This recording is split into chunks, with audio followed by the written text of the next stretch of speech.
Acadians, I am Mudita and you watching your favorite one and only what Mudita IAS Warriors. So guys आज हम worksheet 2 करने वाले हैं class 10। ये worksheet आपको 8 जुलाई 2021 को दी जाएगी। आज आपको बहुत ही इंटरेस्टिंग टॉपिक पढ़ना है और ये टॉपिक बहुत इंपॉर्टेंट है, भारतीय संविधान।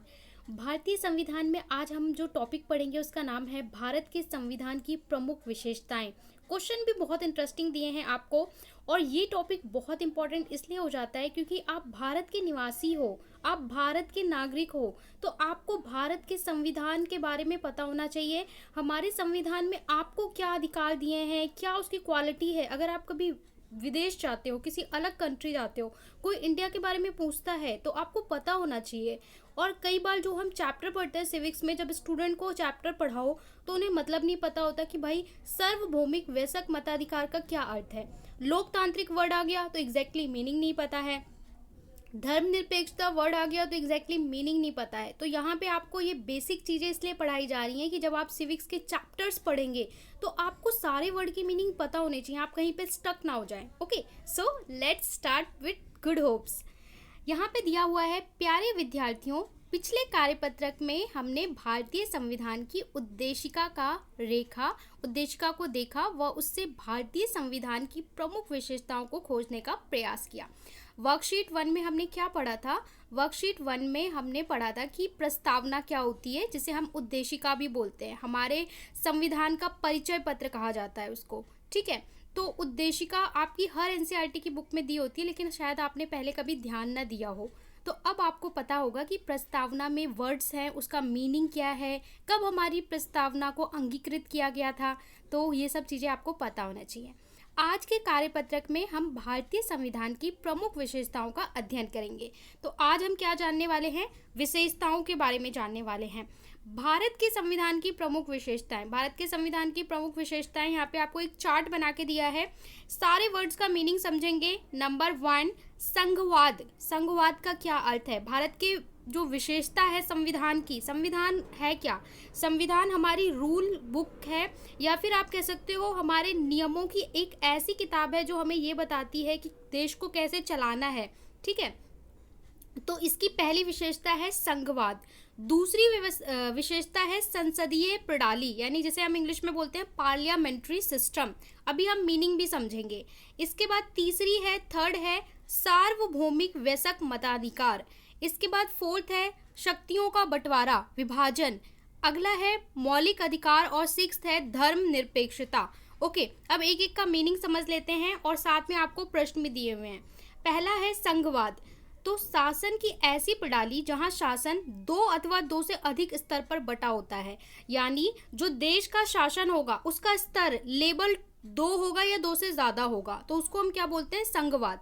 अगर भारत के परिप्रेक्ष्य में आप देखेंगे तो भारत का शासन भी अलग अलग स्तर पे होता है। देखिए, सबसे पहले कहाँ पे होता है? केंद्र पे, ठीक है। इसके बाद अगला स्टेप क्या होता है? राज्य स्तर पे, ठीक है। और इसके बाद एक और स्तर होता है जिसको हम बोलते हैं ग्राम पंचायत या नगर पालिका। तो भारत में क्या है, जो स्तर है वो अलग अलग स्तर पे शासन होता है। राज्य में राज्य का प्रमुख कौन होता है? मुखिया होता है। कौन? मुख्यमंत्री होता है। राज्य सरकार होती है, फिर केंद्र सरकार होती है। तो हमारे यहाँ जो सरकार चलाई जाती है वो अलग अलग स्तर पर चलाई जाती है, इसलिए हमारा देश क्या है? एक संघवाद देश है। अब इसी से आपको प्रश्न भी पूछा है, अभी मैं आपको सारे उत्तर भी करवाऊंगी। प्रश्न भी पूछा है कि पता लगाइए भारत में संघवाद है और अपने उत्तर के पक्ष में तर्क दीजिए। पहले आपको समझाया और उसके बाद उसी से आपसे प्रश्न पूछ लिया, ठीक है। तो आप क्लियरली देख सकते हो। अभी मैं आपको आंसर करवाऊंगी। अगला आपसे बोला है संसदीय शासन प्रणाली। संसदीय शासन प्रणाली क्या होती है? शासन की ऐसी प्रणाली जहां संसद की प्रमुखता प्राप्त होती है, जहां संसद को प्रमुखता प्राप्त होती है, यानी पार्लियामेंट्री सिस्टम, जहां पे एक पार्लियामेंट होगी, पार्लियामेंट को प्रमुखता प्रायोरिटी दी जाएगी। पार्लियामेंट में कौन लोग आते हैं? सांसद आते हैं, और उन सांसदों को कौन चुनता है? जनता चुनती है। और जनता क्या करती है? वोट देके इन सांसदों को चुनती है, और ये सांसद मिलके फिर देश के प्रमुख को, यानी राष्ट्रपति और प्रधानमंत्री को चुनते हैं वोट करके। ओके, तो इसके ऊपर भी आपसे प्रश्न पूछा है कि भारत में संसदीय व्यवस्था है कि नहीं है, तो बताइए क्यों है। इसके बाद अगला है कि सार्वभौमिक वयस्क मताधिकार। सार्वभौमिक वयस्क मताधिकार का अर्थ होता है ऐसी व्यवस्था जहां एक निश्चित आयु के बाद सभी नागरिकों को मत देने का, वोट देने का अधिकार प्राप्त हो। अब आपसे प्रश्न पूछा है कि भारत में ऐसा है कि नहीं, और अगर है तो बताइए कि भारत में आयु क्या रखी गई है। सार्वभौमिक मतलब होता है सभी नागरिकों को मत देने का अधिकार, वोट देने का अधिकार, चुनाव में मिलना। ठीक है, इसके बाद है शक्तियों का बंटवारा। देखिए भारतीय संविधान जो है ना काफ़ी बाद में बना है। बहुत सारे देशों के संविधान जब बन चुके थे, क्योंकि भारत बाद में आज़ाद हुआ है, तो भारत का संविधान जब बना तो उसमें पूरी दुनिया की जो अच्छी अच्छी बातें थी संविधान में, वहाँ से बातें उठा के और हमारा संविधान बनाया गया है। इसलिए हमारा संविधान बहुत ही विशेष है, इसमें बहुत सारे गुण हैं।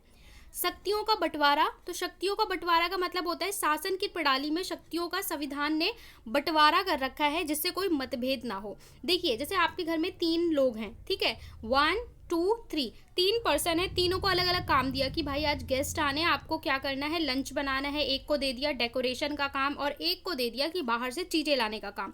अब देखिए जब कोई किसी को काम दिया जाता है तो उनको कुछ अधिकार भी दिए जाते हैं, कुछ रिस्पॉन्सिबिलिटी, कुछ फाइनेंस, सब कुछ दिया जाता है। तो इसलिए हमारे संविधान ने क्या किया, अलग अलग काम को डिवाइड किया, और काम को डिवाइड करने के साथ उनको अलग अलग अधिकार दे दिए कि ये आपके अधिकार है, इसमें ये दूसरा आके आपको कुछ नहीं बोलेगा, ये आपके अधिकार है, इसमें तीसरा आके आपको कुछ नहीं बोलेगा, और ये आपके अधिकार है। तो इसी तरीके से हमारे देश में संविधान में पहले ही शक्तियां यानी पावर्स डिवाइड कर दी गई हैं 3 स्तर पर, 3 स्तर पर। ठीक है, जिसको हम बोलते हैं विधायिका, कार्यपालिका और न्यायपालिका। अगला हमारा है मौलिक अधिकार। तो मौलिक अधिकार क्या होता है, कोई भी देश अपने नागरिकों को कुछ अधिकार देता है जो उसके मौलिक अधिकार होते हैं। मतलब आप उस देश में जन्म लेते हो तो ही आपको वो अधिकार मिल जाते हैं। जैसे भारत भी हमें मौलिक अधिकार देता है, अगर आप भारत में पैदा हुए हो तो आपको जन्म से ही वो अधिकार मिल जाते हैं। तो हमारा वो भारत ने हमें मौलिक अधिकार दिया। यहाँ पे प्रश्न पूछा है क्या भारत में भी मौलिक अधिकार दिए गए हैं, और ये अधिकार कौन कौन से हैं वो आपको बताना है पता करके। अगला है धर्मनिरपेक्षता। धर्मनिरपेक्षता का मतलब होता है कि ऐसा देश जिसका अपना कोई धर्म नहीं होगा। ठीक है, जो वहाँ के नागरिक हैं वो किसी भी धर्म को पालन कर सकते हैं, उसको मान सकते हैं। नागरिकों में डिस्क्रिमिनेशन, भेदभाव नहीं किया जाएगा कि आप इस धर्म से आते हो। जैसे हम दुनिया के बहुत सारे देश देखते हैं, ऐसे देश हैं जहाँ पे आपको देश का धर्म अपनाना पड़ेगा। बहुत सारे देखते हैं रूढ़िवादी ऐसे देश होते हैं जहाँ पे एक धर्म होता है और आपको उसी धर्म को मानना पड़ेगा तभी आप देश में रह सकते हो, वरना आपको देश से निकाल दिया जाएगा। ठीक है, लेकिन भारत ऐसा देश है, भारत ऐसा मुल्क है जहाँ पे आप किसी भी धर्म को 1 2 3 कोई भी धर्म को मान सकते हो, उसका प्रचार कर सकते हो, उसकी अच्छी बातें लोगों को बता सकते हो। ऐसा नहीं है कि किसी के साथ डिस्क्रिमिनेशन होगा कि आप इस धर्म को मानते हो इसलिए आपको प्रायोरिटी दी जाएगी। ठीक है, तो इसका मतलब है धर्मनिरपेक्षता। अब यहाँ पे आपको 6 क्वालिटीज बताई गई हैं। अब सभी पे आपसे एक एक प्रश्न पूछा गया है, तो आपको इन प्रश्नों के उत्तर देने कैसे हैं, बहुत ही इंटरेस्टिंग है। चलिए सॉल्यूशन देखते हैं। प्रश्न है, पता लगाइए क्या भारत में संघवाद है, और अपने उत्तर में तर्क दीजिए, पक्ष में तर्क दीजिए। तो आप लिखेंगे हाँ भारत में संघवाद है, क्योंकि संघवाद सरकार का वह रूप है जिसमें शक्ति का विभाजन आंशिक रूप से केंद्र सरकार और राज्य सरकार अथवा क्षेत्रीय सरकारों के मध्य होता है। तो भारत की स्थिति में अगर हम संघवाद की बात करें तो स्थानीय, केंद्रीय और राज्य स्तर में मत अधिकारों के वितरण परिभाषित किया जा सकता है। मतलब हम देखेंगे सबसे ऊपर कौन होता है, केंद्र होती है। ठीक है, केंद्र, एक सरकार कहाँ होगी, केंद्र पे, फिर राज्य सरकार होती है, और उसके बाद आपकी जिला यानी कि जहाँ पे हम ग्राम पंचायत या नगर पालिका की बात करते हैं, देखते हैं ना गांव में ग्राम पंचायत होती है तो उनको कुछ अलग अधिकार दिए जाते हैं। ठीक है, जो गाँव में चलाई जाएगी, तो इसे हम बोलते हैं स्थानीय सरकार। तो स्थानीय, राज्य और केंद्र 3 स्तर पर विभाजन है, तो इसलिए हमारा देश भी क्या है, एक संघवाद को अपनाया गया है। अगला प्रश्न जो है उसमें बोला गया है, पता लगाइए क्या भारत में संसदीय शासन प्रणाली है। तो देखिए इसका जो उत्तर है वो आपको इतना ही लिखना है, ये मैंने आपको दिया है इन्फॉर्मेशन के लिए, एक्स्ट्रा दिया है। तो ये नोट है कि आप इसे लिख भी सकते हो कॉपी में और इन्फॉर्मेशन के लिए जान सकते हो। आंसर आपका ब्लू वाला है। हाँ भारत में संसदीय शासन प्रणाली है, क्योंकि भारत में जनता अपने सांसदों का चुनाव करती है, वह सांसद अपने प्रमुख राष्ट्रपति और प्रधानमंत्री का चुनाव करते हैं। अब ये जो ग्रीन लाइन में दिया हुआ है ये आपकी इन्फॉर्मेशन के लिए है। संसदीय प्रणाली लोकतांत्रिक शासन व्यवस्था की वो प्रणाली है जिसमें कार्यपालिका और अपनी लोकतांत्रिक वैधता के माध्यम से प्राप्त करती है। इसका अर्थ क्या होता है, थोड़ा मैं समझा देती हूँ। कार्यपालिका का मतलब होता है कि जो प्रधानमंत्री होते हैं और उनके साथ जो मंत्री होते हैं वो मिलके बनाते हैं कार्यपालिका। और कार्यपालिका किस में काम करती है, संसद में काम करती है। और उसको वैलिड प्रूफ कौन देता है, विधायिका देती है जो कानून बनाती है, ठीक है। तो ये हमारी क्या है, इस प्रणाली का मुखिया राष्ट्रपति, और जो सरकार का मुखिया होता है जिसको हम कार्यपालिका बोलते हैं, ये हम आम भाषा में सरकार बोलते हैं। सरकार का मुखिया कौन होता है, प्रधानमंत्री। ये आपकी इंफॉर्मेशन के लिए है। अगला प्रश्न है, पता लगाइए कि भारत में सार्वभौमिक वयस्क मताधिकार है, यदि है तो आयु कितनी है। तो आप लिखेंगे हाँ, भारत में सार्वभौमिक वयस्क मताधिकार है, क्योंकि भारत में कोई भी व्यक्ति जो 18 वर्ष पूरी कर लेता है, जब आप भी 18 वर्ष पूरी कर लेंगे तो आप वोट दे सकते हो, किसी भी चुनाव में पार्ट ले सकते हो। पूर्ण कर चुका हो तो मतदान दे सकते हो। और आयु कितनी है, 18 वर्ष। पहले ये आयु हमारे संविधान में 21 वर्ष रखी गई थी, लेकिन बाद में इसे कम करके 18 कर दी गई। अगला प्रश्न है, पता लगाइए भारत में संविधान द्वारा शक्तियों का बंटवारा कैसे किया गया है और किन स्तर पर किया गया है। तो पहले पूछा है किया गया है, तो जी हाँ, भारत में संविधान द्वारा शक्तियों का बंटवारा किया गया है। कैसे किया गया है, 3 में, कार्यपालिका, विधायिका, न्यायपालिका। कार्यपालिका क्या होती है, कार्यपालिका होती है जो कार्य करती है, देश को चलाती है, यानी आम भाषा में हम इसको बोलते हैं सरकार, ठीक है, बोलते हैं सरकार।